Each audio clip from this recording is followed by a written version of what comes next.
Welcome back to everyone. In this video I will guide you how to fix battery drain after update on Motorola G37 power.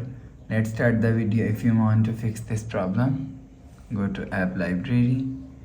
Here click on settings app.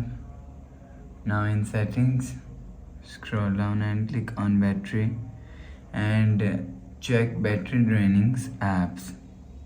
After check battery drainings apps, go back to home screen.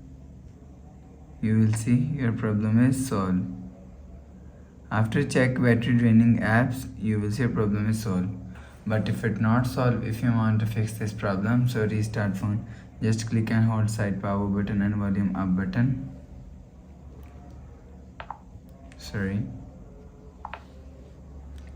Click on this restart icon. Again tap on this restart icon once the phone is restart. After restarting, enter phone pin. You will see your problem is solved. But if it not solved, if you want to fix this problem, go to app library. Click on settings app. Now in setting, click on system, reset option and click on factory reset. Erase all data.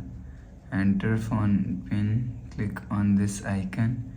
You will see your problem is solved. So please subscribe for more new latest videos. Thanks for watching.